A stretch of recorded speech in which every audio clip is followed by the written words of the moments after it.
आपको एक स्क्रीन दिखेगी जहां पे आपको स्कूल आईडी और पासवर्ड मांगा जाएगा। तो ये स्कूल आईडी और पासवर्ड हर एक विद्यालय के लिए, एक स्कूल आईडी एक पासवर्ड, उस विद्यालय के सभी शिक्षक वही स्कूल आईडी और पासवर्ड के माध्यम से लॉगिन कर सकते हैं। ये स्कूल आईडी और पासवर्ड आपके जनपद में आपके डीसीटीज और डाइट प्रिंसिपल्स के साथ शेयर कर दिया गया है ईमेल के द्वारा। ब्लॉक वाइज पीडीएफ शेयर कर दिए गए हैं। तो अगर वो आपके साथ साझा नहीं किए गए हैं तो प्लीज एक बार सुनिश्चित कर लीजिएगा कि वो आईडीज आपको मिल जाए, क्योंकि वो हर जनपद के डीसीटीज के साथ हमने साझा कर दिए गए हैं। तो ये जो आएगा स्क्रीन, यहाँ पे आप अपना स्कूल आईडी और पासवर्ड डालेंगे और रिमेंबर मी का ऑप्शन भी दबा देंगे, ताकि फिर आप अगली बार जब लॉगिन करें तो आपको कोई उसमें प्रॉब्लम ना हो। एक बार आप अपना आईडी और पासवर्ड डाल देंगे, उसके बाद ये स्क्रीन खुलेगी या जहां पे आपका स्कूल का नाम और स्कूल का आईडी आपको दिखाई देगा। इसके बाद आप अपना जो क्लास, जो आपकी कक्षा जिसमें आप आकलन कर रहे हैं, उसको सिलेक्ट करें।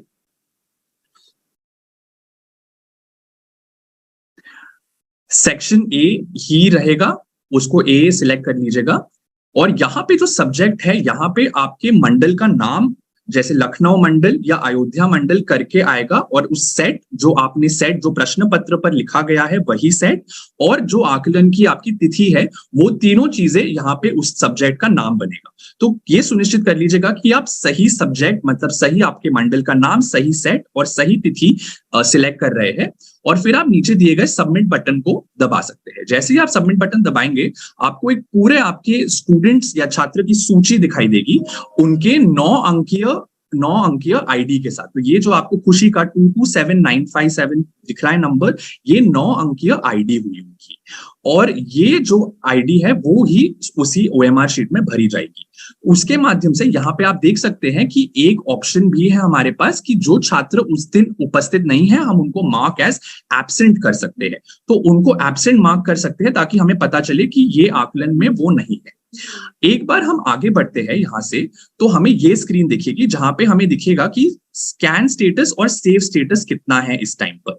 तो ये जो स्कैन स्टेटस है, इसके आगे जाने के लिए अभी हमें स्कैनिंग की प्रक्रिया, अब हम समझेंगे कि स्कैनिंग की प्रक्रिया सरल ऐप के माध्यम से कैसे कर सकते हैं। तो आप नीचे देखेंगे यहाँ पे एक स्कैन बटन करके आपको दिया गया है। तो अगर आप स्कैन बटन दबाएंगे तो आपके कैमरा के परमिशन के मिलने के बाद आपका कैमरा खुल जाएगा। तो कृपया सुनिश्चित कर लीजिएगा कि आपकी ओएमआर शीट तैयार है और उस ओएमआर शीट के आसपास कोई भी आइटम नहीं है, और उस फ्रेम में सिर्फ ओएमआर शीट आए। जैसे कि आप देख सकते हैं, अभी ओएमआर शीट की स्कैनिंग की प्रक्रिया हमने शुरू की है और ये एक हरा डब्बा आ रहा है। तो हमें ये सुनिश्चित करना है कि ये हरा डब्बा इन डॉट्स पर आए, ताकि स्कैनिंग की प्रक्रिया बिल्कुल स्मूथली हो जाए और कोई प्रॉब्लम ना हो इसमें।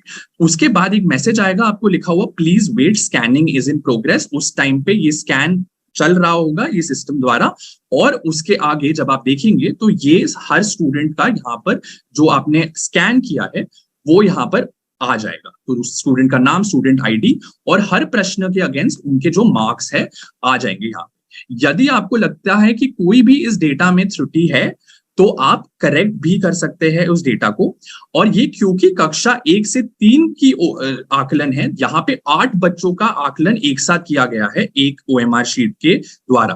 तो वो जो है वो उसका स्कैन सेव स्टेटस जब आप करेंगे तो यहाँ पे 8 बच्चों का सेव स्टेटस आ गया है। इसका मतलब इसका आकलन 8 बच्चों के साथ कर दिया गया है। 8 बच्चों का आकलन एक शीट में हो गया।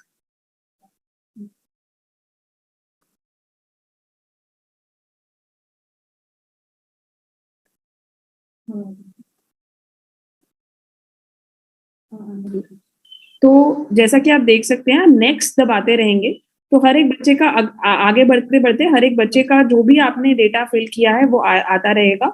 यदि किसी भी बच्चे में आपको त्रुटि लग रही हो तो आप ये कर सकते हैं। अब आप देख रहे हैं इस स्क्रीन पर हम आ गए हैं, यहाँ लिखा है स्कैन स्टेटस 8 और सेव स्टेटस 0, मतलब स्कैनिंग हो गई है पर इस डेटा को हमें सेव करना है। तो जैसा कि आयुष ने बताया, इसको डेटा को हम सेव करने के लिए बैक बटन पे क्लिक करेंगे। आयुष एक बार पे कर देते हैं मुझे। हम बैक बटन पे क्लिक करेंगे। बैक पे क्लिक करते देखते हैं हम इस स्क्रीन पर आ गए हैं और यहाँ पर सेव ऑल स्कैन का ऑप्शन है। तो मैं अब सेव ऑल स्कैन पे क्लिक करूंगी और सेव और स्कैन पे क्लिक करते ही यहाँ पे मेरा डेटा सक्सेसफुली सेव हो जाएगा, एक पॉपअप आएगा सेव सक्सेसफुली, और आप देख सकते हैं स्कैन स्टेटस 0 और सेव स्टेटस 8 हो गया है, मतलब 8 बच्चों का डेटा मैंने स्कैन करके फिर सेव कर लिया।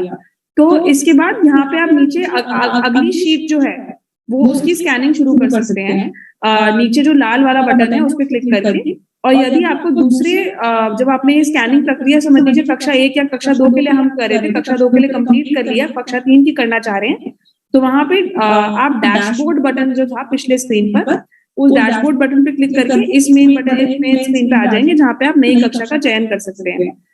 तो एक बार में हम कोशिश करेंगे कि 3 से 4 शीट स्कैन करने के बाद डेटा सेव करते रहें। ये ना हो कि हमने 10 शीट कर ली है पर सेव नहीं किया, तो सेव करने में दिक्कत आएगी, इसके बारे में हम आगे भी बात करेंगे। तो कुछ इस प्रकार से सरल ऐप का यूज होना है कक्षा 1 से 3 की स्कैनिंग करने के लिए।